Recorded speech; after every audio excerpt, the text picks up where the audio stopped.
Hello everybody, to the 5th episode of the JoJo's Bizarre Adventure, Part 7, Steel Ball Run Reviews.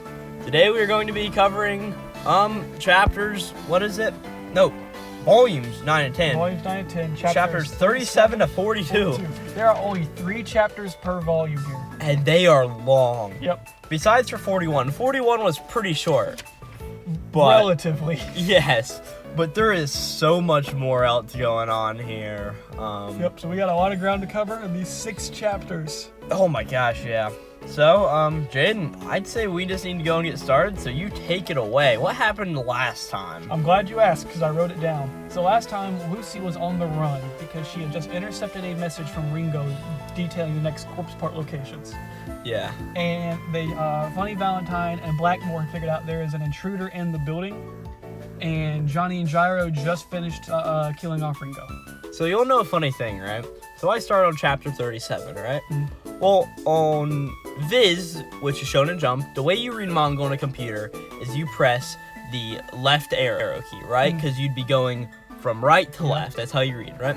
On Manga Plus, it's the right one.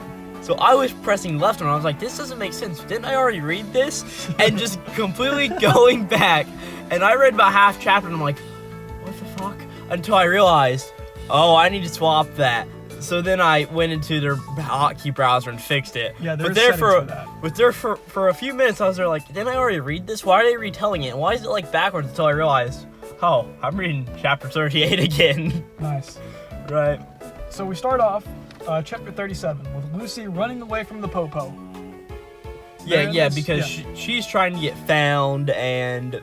She's trying not to get found. Yeah, trying not to get found.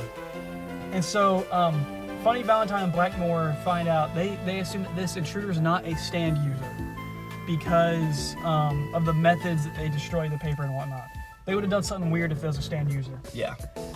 And so, yeah. Yeah, and there's this big thing where Blackmore goes around, and Blackmore seems to be just a really weird character from what we see, right? Yeah, he's strange. It's not like he's like, I will serve my captain till the end. It's sort of just like, he's like weird and static in a way, right? Yeah. And he's like, oh, I'm sorry, but I'm not, but I am. He's a very strange character. Right, and it's just and the whole thing is just Blackmore and Valentine are trying to find Lucy and don't know it's Lucy. Yep. And so he uses the raindrops to track where she may have came from because it was raining outside. Yeah. And he just starts walking across the rain. Yeah. Which I think is a really cool ability. Yeah, and the one thing is that, like, his ability can only be used in the rain. Yeah. I mean, can it be used with just still water? I'm pretty sure it can with still water, but it's only really effective in the rain, right? And there's many people who said that Blackmore and Weather Report, who's a Part 6 character, would work really well together because Weather Report's ability is to control the weather. So he would just have infinite water supply to walk across. Yeah, and that would make sense. And it's just like, okay. But yeah, so like Lucy hides in a room and just Blackmore just trying to find her, and it's... Yeah, she hides in the bathroom. And then she hides in a room, and as she's getting ready to like jump out the window, she looks outside, and Blackmore's just there checking the other windows. She's like, oh shit, what do I do, right? So she runs in the bathroom, shuts the door, as both Valentine and Blackmore come crashing in, one through the window and one from the door, yeah, right? with shotguns, just guns blazing. But then we see a rope hanging down from the Blackmore's ceiling. Just like, well, she has to be in the bathroom, right? Yeah. And then Lucy's in the bathroom where she sees this rope coming down. And it's Mountain Tim. Yeah, this was very interesting. I thought it was very great at first how Mountain Tim helped Lucy, right? We find out that Lucy made a phone call to Mountain Tim. Yeah. But it gets really weird here in a second, right? Yep. Like, what is Mountain Tim and Lucy's relationship here? So I have this wrote down that Mountain Tim is a simp. He's a chivalrous cowboy kind of, and that's kind of his duty. Yeah. And he likes Lucy, but she's also like 14. And she is already sort of married to Steven. So it's a little weird. Yeah, it is just really weird because it's this big thing of, what's it called? Lucy just being like, well, I love my husband, but thanks for saving me and all that. And Mountain Tim, he's also got this really cool scar on his face now. Yeah. Ever since the, Boom Boom Brothers incident. Yeah, I didn't even notice that. Yeah, he's got a scar on his face. Cool. And it's just sort of just like, okay, that's interesting. All right. But anyways, he tells her to go find Johnny and Gyro, because if anybody can save her, it'll be those two. Yeah, well, if anybody can save her and Steven, Yeah. it's gonna be them. And they're heading towards a place called the Green Tombstone. Yeah. So, Yeah, and we then, right after that, we then learn what Blackmore's stand is. He's like, and my power is to catch the rainbow. Yep, so, he gets, so Mountain Tim is walking along, and Blackmore stands right behind him. Well, so, yeah. Blackmore is, once Lucy and Mountain Tim split, right, Mountain Tim is walking away, and then Blackmore just appears behind him. Yep, Mountain Tim's like, no, it's not very polite to stand above people, which Right. I thought was weird. And it was also a little weird because like, he's holding a rainbow, so he'd be keeping him dry, right? It's just, I don't know. And so Mountain Tim shoots at him, but Blackmore's able to dissolve where he gets shot, basically. Like, the raindrops break him apart, put them back together. It's sort of like a Logia fruit from One Piece. It's the best way I can describe it. Sure, we'll call it that. Right? And so Mountain Tim Blackmore goes to retaliate at Mountain Tim, but Mountain Tim's able to unravel himself with his rope. So it's a back and forth battle, basically. Yeah. And Blackmore reveals his abilities called Catch the Rainbow, which is named after a song by Rainbow, and the lead singer of Rainbow is none other than Blackmore. That's the name of the lead singer. Really? Yep. Huh. So that's where his name comes from. Interesting. And basically, it allows him to make water stabilize in the air. Yeah. And it's a very interesting visual here throughout these entire chapters to have Blackmore in him. It's like he's just pumping people full of lead because he makes the raindrops static, and of course we know what the law of inertia is. Anything moving will stay moving until it can't move anymore. So these things are just staying still in the air. They stay still, and so people go through them. And people go through them, and it just makes holes out of their entire things. Yep. And so Blackmore also can use it to make like razors out of water. And he cuts Mountain Tim's eyes and blinds him, which I think is a callback to part 3, where there's a character with a water ability that cuts Calculene's eyes in the exact same way. So that's why I need to read the rest of JoJo and Corbin. You know? Let's see. So Pretty much to finish up, Mountain Tim is dead, Mountain Tim's dead. Blackmore gives him one last chance to reveal the name of the intruder, and he's like, I'm a cowboy. I will die like a man. Bam! He's dead. Yeah. And this is a really, like, weird thing just to happen, in my opinion, right? Like, it had no build-up. It's just, all of a sudden, boom, Mountain Tim is dead. Yeah. But, I mean, let's be real. Most executions are like that in a way. And Mountain Tim stayed loyal to the end. Yeah, he did. It was just very weird just all of a sudden. Just boom, Mountain Tim is dead. But after he dies, Blackmore investigates the body, and he sees that there's a wet spot on Mountain Tim's shirt where somebody might have put their head against, and he figures out, oh, it's a shorter person, probably a woman. Yeah. And then he deduces that Lucy Steele was in there earlier trying to give lunch to Steven and whatnot, and he's like, oh, of course, it's Lucy. He's like, it's most likely Lucy. Yeah, it's the most likely. He deduces that enough. But we also see at this point that Lucy has gone and dug up the spine. Yeah. Right? And then we get a cut back to Johnny and Gyro. Yeah, and they're facing off against Dio, trying to do weird horse shit. Yeah. So, I mean, that's the only way you can. I mean, it's like so into numbers about horses and breathing and horses' stamina. Yeah. It's just like, it's honestly a little hard to read. It can be sometimes, yeah. Right, and I think this has been the worst instance of it so far. Yeah, but they say that it's 6 hours away to Turbo, which is where they're trying to get to. And Turbo is, of course, this green tombstone. Yep. It's just Turbo is the way that they learned the location. Yep. And Gyro decides that he's not going to let Dio beat him anymore. He's going to be the man. He's going to stand up and beat Dio. I thought you were going to say stand up and crow, your favorite. Oh yeah, he's going to stand up and crow. But here also, Gyro makes a lot of notices of that's what the true man's world is. So it really seems like Ringo has really had an effect on Gyro, right? Yeah. As throughout the rest of this, as we'll see, Gyro just keeps referring of this true man's world. And so Blackmore eventually catches up to Lucy, who has the part. Who has the spine, yeah. And the chapter ends like a panel of a 7-man standoff. Yeah, and it's really cool because it's not only it's Dio, Gyro, and Johnny, right? Yep. It's Lucy, Blackmore, Steven Steele, and Valentine. Yep. Right, and they're all sort of just like doing what they're doing. 3 of them are horse racing. One of them has the spine of who we pretty much find out in here. We find out who it is, yeah. Yeah, here. Not quite, but it's very much implied. We'll get to it later. All right. That's just 37. That's chapter 37, so I mean... Like, oh my gosh. These chapters really cover a lot. I have to say, I love how chapter 38 starts out. Because Blackmore, like, talks to Lucy, and he's like, can you see my mask I have on? And it's this really cool thing of that, of course, Lucy isn't a stand user, so she can't see. So it's just his face, yeah. This mask, which is the mask the stand? The mask is the physical manifestation of the stand, yes. Because it sort of seems like stands also are like other physical objects. Yeah, too. they can. Like, there's a guy in part 3 who literally just has a gun. That's his stand. But only people who have stands can see that. Yeah. So he's just a guy standing there with his finger pointing like that. Good visual, guys. Yeah. It's. I just found it very interesting, right? Yeah. So Blackmore is able to steal the spine from Lucy, and he starts climbing up a telephone pole to call Valentine. Yeah, and like hacking into the wires. I don't know how he's tapping into the phone lines, but whatever. And then this is one thing that I don't necessarily understand, is that he kind of gets transported to a random town. So the way that I interpreted this was it was this power of the spine. Power of the spine transporting him? Was this power because it doesn't want to end up with Valentine. Yeah. It wants to end up with Johnny and Gyro.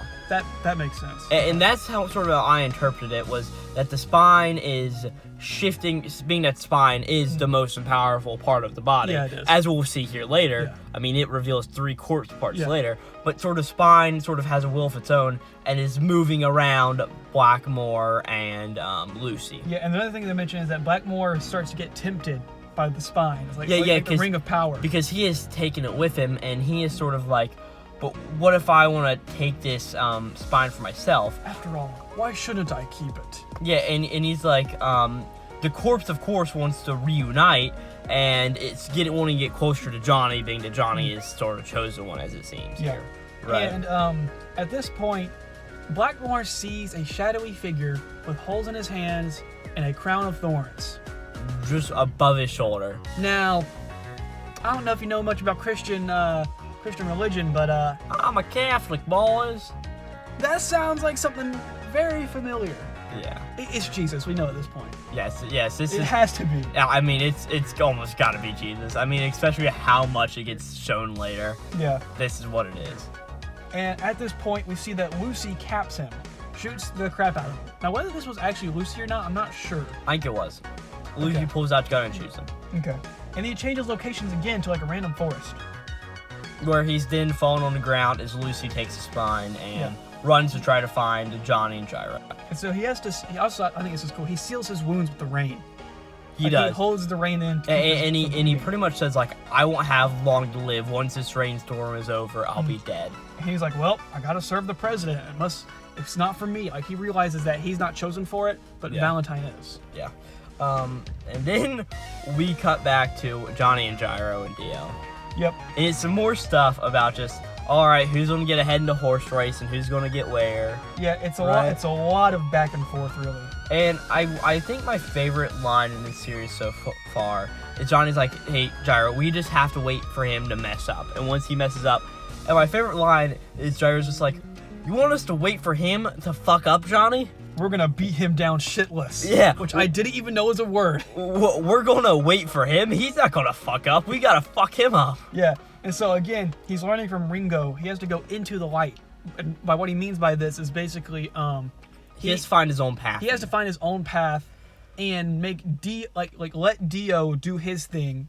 And Gyro will do his thing instead of reacting to Dio, basically. Yeah, and I find it really interesting because as they're just running along, right, and it's this visual of like all these paths around and how Dio's chosen the correct path, and all of a sudden Gyro just falls behind, and he's like, this isn't my fight anymore.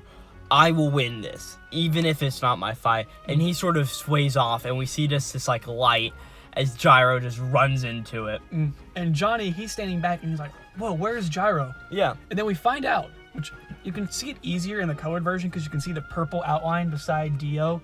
But Gyro learns to line up perfectly with Dio and follow his exact movement. Follows his horse precisely so that, because Dio's horse his entire time has been kicking up like mud and everything. So, and it's just blocked, and Gyro's in this perfect spot where he's just behind him. doing like a boost in Mario Kart, right? He's getting that aerodynamic boost in a way. Yeah. And he's just following Dio perfectly, and Dio's just messing with him, right? Yep. And yeah, another thing we forgot to mention earlier is that Dio turns into a Dino and taunts him and says, "This is the closest you'll ever get to me again," as he boosts off, and that's what really sets Gyro in motion. I noticed something. Dio's tail just says Dio on it. It just says Dio, Dio, Dio, Dio, Dio, Dio. Yeah, It's so good. It's just like, is that his thing? Just I mean, what? dude, you gotta have the iconography everywhere, you know? It's part of his brand. Sure.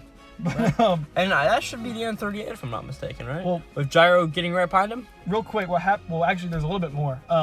Dio goes to whip his horse, and as he pulls his hand back, Valkyrie, Gyro's horse, actually takes off his glove and his whip and throws it behind him, and that causes Dio to get off track. Really? And that's how 38 ends. And it ends with basically they're saying one of us is going to eventually lose. One of us is gonna run out of stamina. Yeah. What? Yeah. By the top of this hill, at least one of our horses will be down. Yep. And then 39, Dio makes hair dinosaurs. Do what? Yeah, the hair of his horse he turned into dinosaurs. Oh, to attack. those little fleas that he made? Yeah. Okay. Those are like hair dinosaurs. All right. So Right? because Johnny notices. This is funny. It's like I recognize things that you don't, Yeah. and you recognize things that I don't. So I mean, that just shows you how much there's packed into this. yeah. So Johnny sees that Dio is not really doing anything. He's doing nothing, but he's probably doing that on purpose. There has to be something He's doing something while acting like he's doing nothing. Yeah. And so yeah, he flicks these bugs onto his horse. Onto Gyro's horse.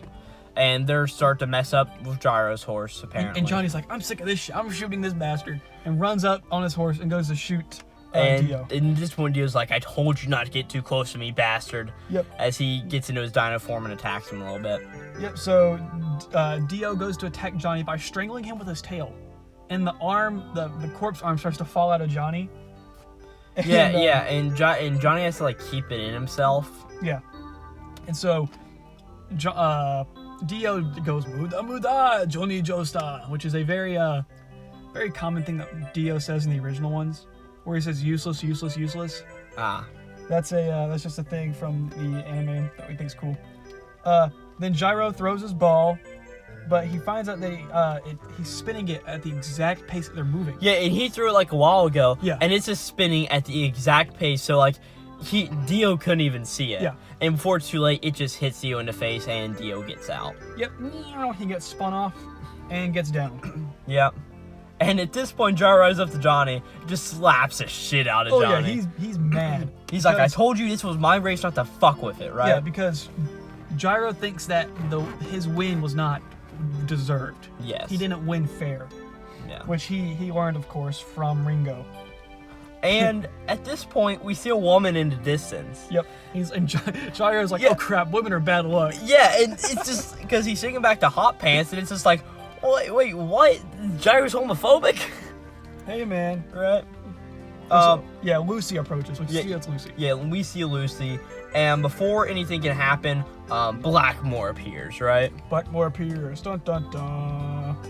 And Blackmore appears right behind him, and Gyro goes, yada yada does it. Which is what Jotaro says in part 3. Did they translate that for you? Or did it say that? It did say yoda yoda yoda say. It said good grief? Or I don't know.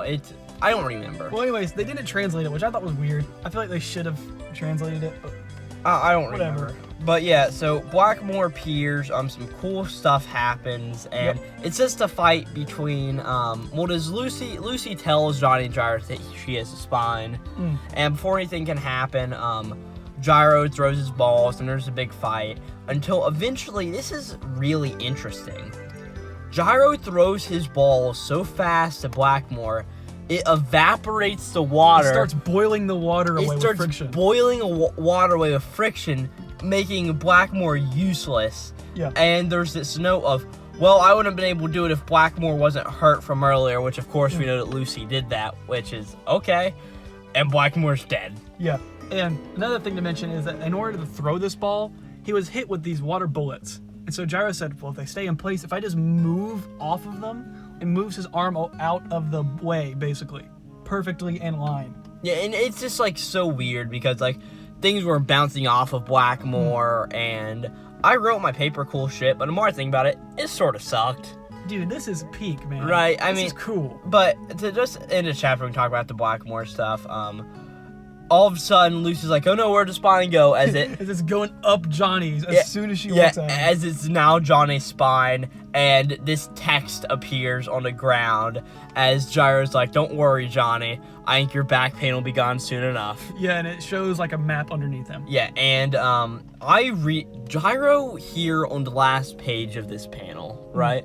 He looks really interesting. Like, he's completely, like, grayscaled. Yeah. Like, at least in my version, it's just, like, a white version of him. Like, not a whole lot of shading going on. It just is a very interesting visual. Yeah, so that's where volume number 9 ends. Yeah.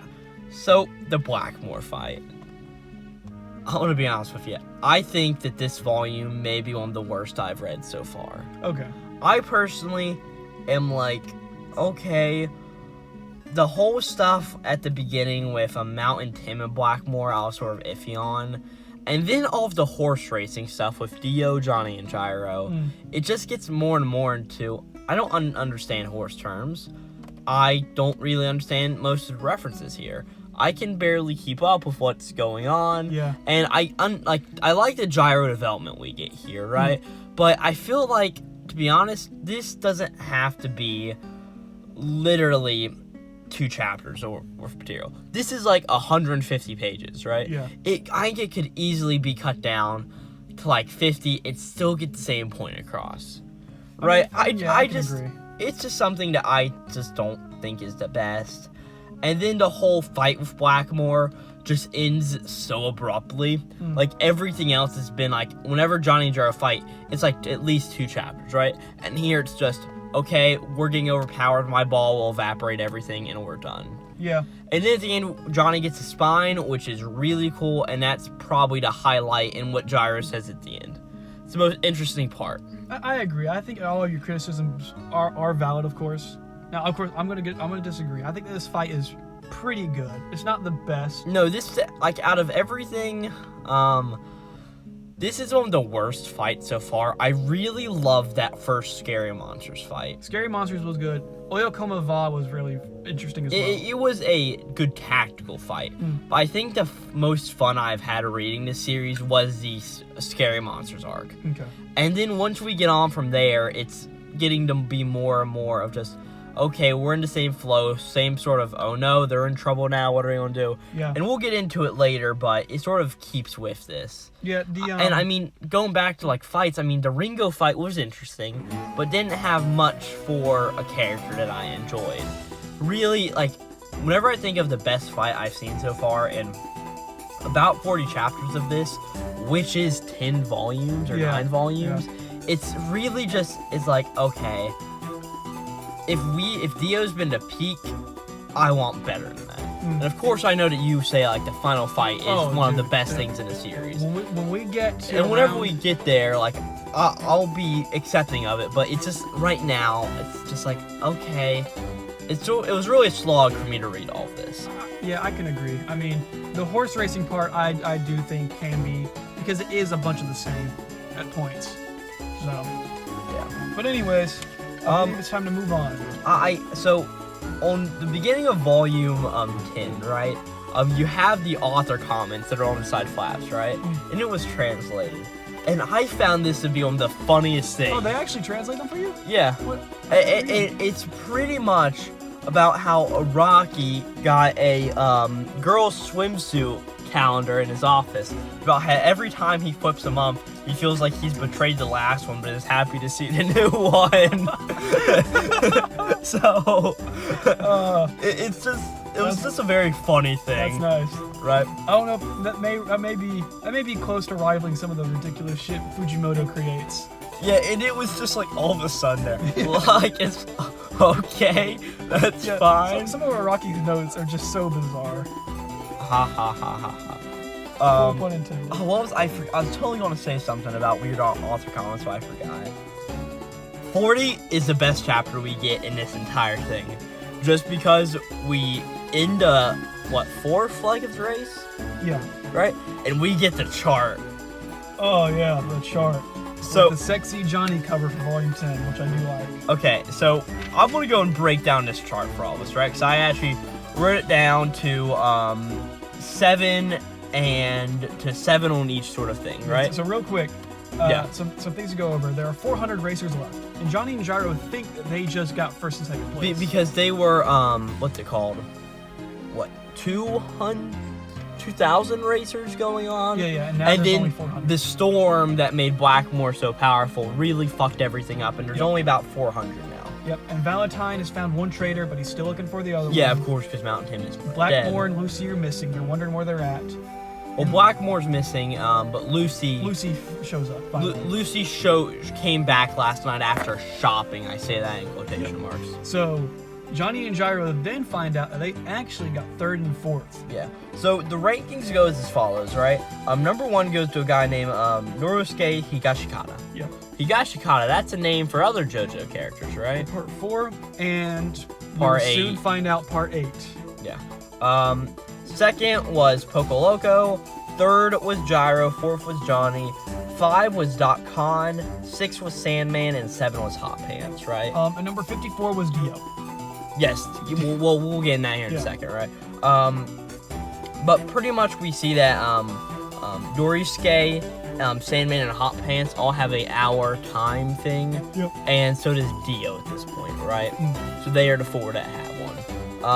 And then overall, Diego and Sandman are both tied for first in the race with 190 points each. And of course, as we'll see, because Dio comes in such a low place later, he actually doesn't get any points, so it stays the same, right? Hot Pants is in 3rd with 175 points. Johnny is in 4th with 165. This Norosuke dude is in 5th with 138. Poco Loco's in 6th with 133, and Gyro's in 7th with 111. Yep. Right, so we see that Gyro has built back up his steed after what happened in the first race. I am glad they are keeping the points and the tracking and whatnot, and that's a good attention to detail. Yeah, and like of course I haven't checked out like the older charts, right? But I would guess he would write out a chart and it would come into play here later, which is just something that's really nice to see.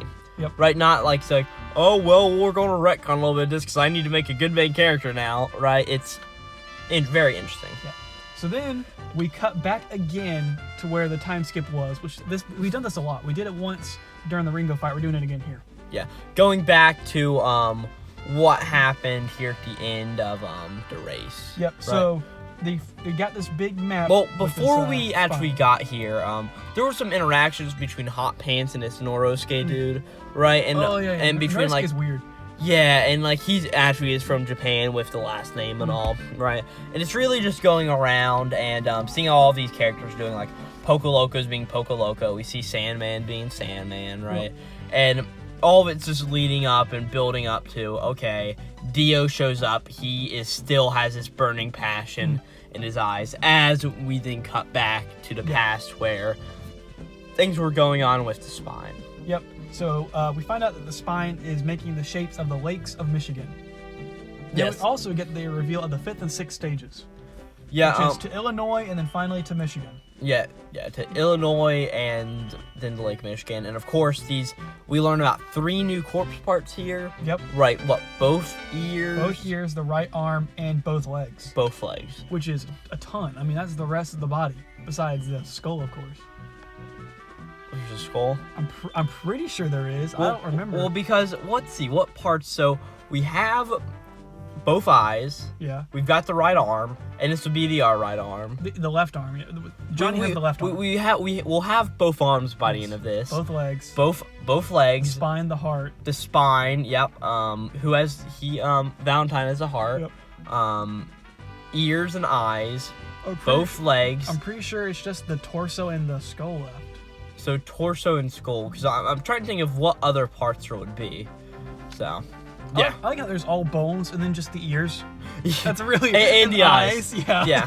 Yeah, which is very interesting, right? Yeah. So we just get all of this backstory about stuff going on, and there's really not a whole lot to note on here, right? We figure out since Funny Valentine has the heart, he most likely has a stand, which I assume we all need at this point. And Gyro says, "Here, Lucy, you can ride with Johnny." And that way they can leave the horse that she took and leave the president on a wild goose hunt, basically. Yeah, wild horse chase. And and Gyro says that women don't ride on my horse. Which is just like weird again. It's like, okay, what? Yeah. And so then Gyro gives Lucy a very high task. She has to steal the heart from Valentine to keep her and her husband safe. Yeah. Because as long as he has no ability, he can't harm them in any direct way. Yep. And Johnny's like, dude, stay out of this. You don't want to get this 14-year-old girl involved. Gyro's like, shut the fuck up, dude. Yeah. I mean, it's just this thing of like, just Lucy now has to have a duty, and this is what her role in the story is going to be. And so she's given Gyro's eye, the corpse eye, I should say. Yeah, so because she can pull out the part using it. Yeah, and Gyro makes a note of, I'm going to lose my ability, but whatever. Or his enhanced ability. So yeah, Gyro's being very cold in this moment, and Johnny's not very for it, but yeah, it was a very weird thing, but Gyro gets all redeemed in the next chapter. All right. Oh, I know what you're talking about. I know exactly what you're talking about. Okay. Oh yeah, we're going to reenact this. All right. So then we have another cut. Yeah, to Dio's deal. Yep. We pretty much summarized that he wants to work with the president in order to get the corpse parts, just to show Johnny and Gyro that he will beat them. Yeah, so he's negotiating with an official. He is more beating Gyro because he doesn't even mention Johnny. He just wants to fuck Gyro up. Yeah, so he's meeting with an official, but he wants to see the president. But we see the president's also seeing this, and that Dio has most likely realized. And he said that he will collect and sell the parts to own Manhattan Island in New York. Yeah. And it's this thing of eventually they're like, okay, we'll work with you. But he's like, I need help. And there's this guy who creates like bomb. Yeah, so he creates... I know what it does. Yeah, explain. And so he says, Dio also says that he knows about the traitor, but he will only tell them who the traitor is once he completes his tasks. And he also says, I understand because horse prints, I know Johnny's horse prints well. It was heavier, but it wasn't too heavy. Yeah. Right? It's more weird horse And he also shit. knew that Blackmore died. Yes. So we get a nice shot of Fat Funny Valentine, which is just hilarious looking. Thought I'd mention that. Great. And he's a subordinate, and it's a guy from the race that they saw. Basically, this guy goes up to a hornet's nest and imbues it with an onomatopoeia. That's what he does. Okay, that makes sense. And like what we see here is it's slash. Yeah, and it's like right? it's like Echo's Act 2 from Part 4, which did the exact same thing. And as we'll see here later, it's really based. It's like a sound wave, as Johnny will put it. So I'm pretty sure what happens is the user does something, like he actually cuts something, and then that sound is transferred to an object. And then when that object hits something, it affects it in the same way. Yeah, and as we'll see later, it's got explode and burn. It can use any kind of onomatopoeia, basically. So that's what we see here later. Yep. And we end the chapter here with Dio's deal and this guy working with him. Yep. So that's where chapter 40 ends. Then we get the stage beginning. 41, we get a cool shot with Lucy, Gyro, and Johnny all in their cowboy outfits. You know. I mean, it's just like, is Lucy the main female lead? She's like the only female character besides Hot Pants, but yes. Yeah, it's just like, okay, fair enough. And so then we get the masterpiece Cheese Song, wrote and composed by Gyro Zeppelin. Yeah, well, because Gyro and Johnny are like, okay, well, can we take a break here at this place? It shouldn't affect us. At this point, they can't get too far ahead. As they're sitting down, Gyro's like, all right, you know the song? I just made up a song. So you're ready, Jaden? Just to let you know. We have 2 of the core line, 12 of the secondary, then we repeat the first. Are you right? Okay. Pizza mozzarella, pizza mozzarella, da da da da da da da da da da da da. Pizza mozzarella, pizza mozzarella. Is that how it goes? That's how it actually goes in the video game. This in the video game? He can do a taunt where he sings the pizza mozzarella song. Huh. I didn't expect it to go like that, but fair enough. Yep, but pizza mozzarella. and then there's Gorgonzola. Yeah, and Johnny says that's one of the greatest things he ever heard. Which again is this constant joke of Gyro saying complete bullshit and Johnny saying, yep, that's really good, Gyro. But then they sing it later. Then they sing it again, yeah. Yeah, it's just, okay. Yeah. So these moments are what we live for, you know? Yeah. All right, hello everybody. This is not pre-production, but sort of pre-production at Corbin and Jaden here. So as soon as we finished recording, Jaden said that he realized something. Yeah. Tell us what you realized. So I had a quick realization. So this story takes place around the 1880s and whatnot. At this point, neither pizza nor mozzarella was introduced to America. So in the cheese song that Gyro sings, he is literally speaking nonsense Italian, and Johnny just goes along with it. He has no idea that nor pizza or mozzarella exists. Which is funny that Johnny, this makes it even more funny that Johnny is just like, okay, that's good. And Johnny starts singing along with it, so that's just a note. All right, back to the episode. Yeah, so the rest of this is really weird, right? So Johnny and Gyro, stuff is happening around them. Oh yeah, real quick, they also got a letter from the Vatican. About this corpse. Yeah, because Gyro wrote in a letter to him, and pretty much they deduced that whose corpse is this, and there's this massive thing of, okay, well, is it too important that the Vatican can't tell us? The Vatican says that no such corpse exists. Yeah, but of course, if we realize it's Jesus's corpse, would they really want people to know with stuff, right? So...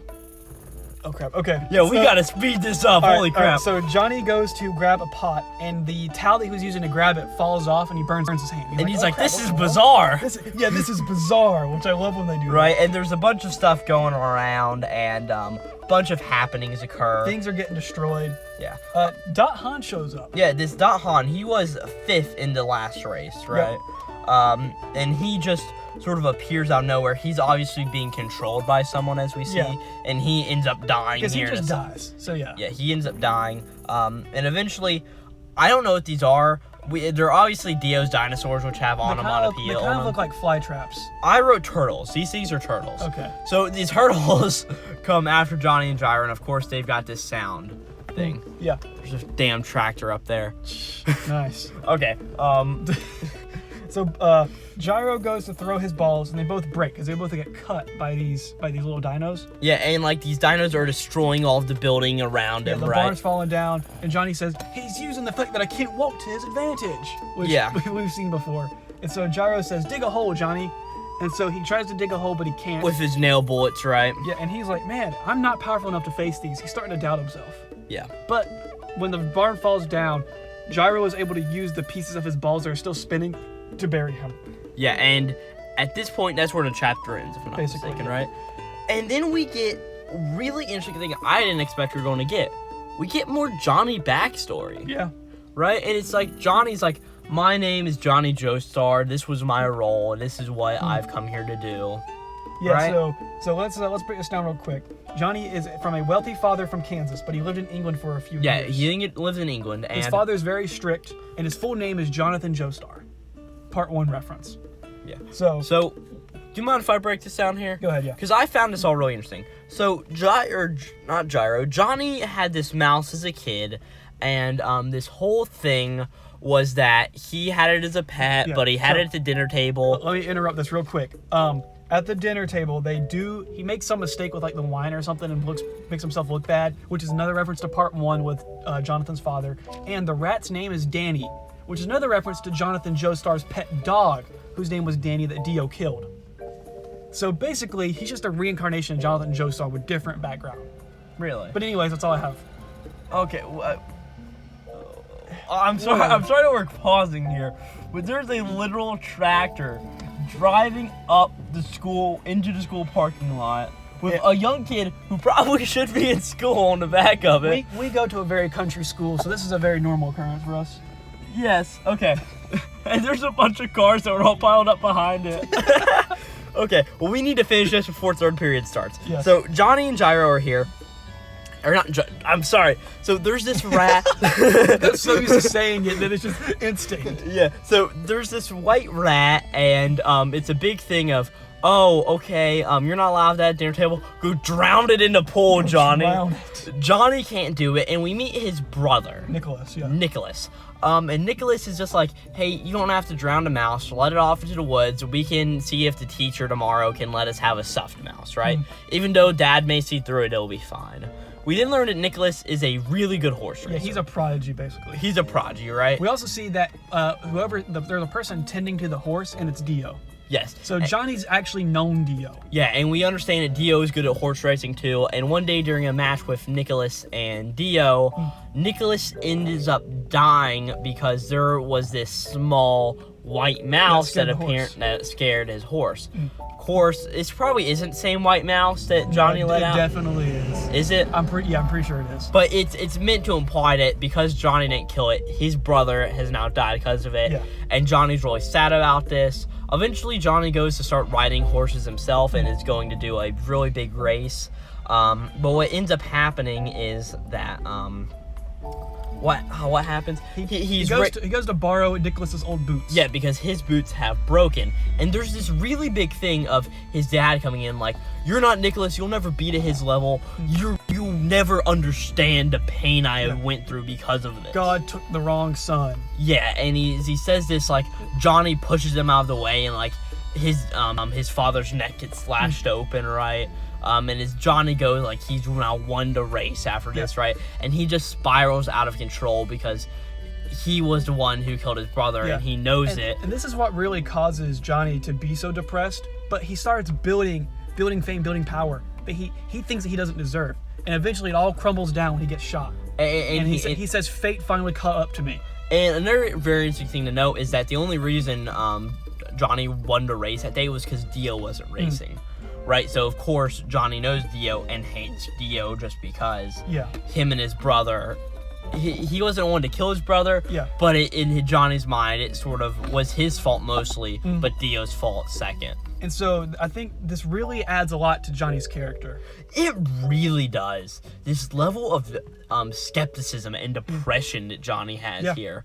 It's something that, like, I've never seen in a main lead before. And really. Again, it really... Well, I have seen a main lead, but just not in Shinji? not in this way. Yeah. Right? It plays into JoJo's themes of fate, which have been very common, and fate catching up to him, basically. But I think this was a good chapter. Yeah, and it ends back off with the fight going on here, right? And Johnny's like, this is finally caught up to me. Don't worry about me, Gyro. You can save yourself. As they're now buried under this building, which has the onomatopoeia that hurt him. And Gyro's like, it's time for you to learn the next lesson in the steel ball rotation. Do you really doubt my family's teachings? It's time for lesson 4. Yeah, and of course at this point, Gyro's balls are completely broken. Yeah. They're just fragments. Yeah. So really interesting stuff. A lot going on here. I know we've had to really rush the end here. Yeah. But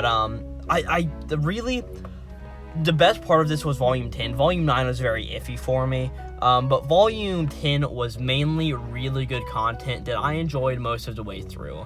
Together with these two chapters, I'd honestly have to give Volume 9 about like a 4, right? Okay. But then this volume, I'd give a 6 to a 7. So probably all around, it averages out to about a 6. Right. Oof, that's rough, but I can, okay, that's fine. I would give this volume probably a 9, and I'd probably give the last volume a 7, which averages out to an 8. Yeah, but last volume just really didn't cut it for me. I get it, yeah. But this one did a bit more. Well, I think, unfortunately, we had to get through this, and that'll be all for us, right? Yeah, we'll try to record longer next time and get a better talk going on here so we can talk about more pizza mozzarella. Yeah, right. Oh, I can't wait till the 7 Days in a Week chapter. It's around chapter 59, I think. Well, that'll be a good one. We still got a little while. So yeah, this has been JoJo's Bizarre Adventure Part 7, Steel Ball Run, Volumes 9 and 10. Next time we'll be covering 11 and 12, which will probably be in our 6 chapters, if I'm not mistaken. 6 to 8, around that number. Yeah. And with that, we'll see you next time, and, well, Mountain Tim's dead. Yep. Hopefully he's never coming back. I've got a theory. Mountain Tim will show back up by the end of this series. I don't know about this, but I bet he will. Okay. We'll see you next time. See ya. Glowplasma 231 out.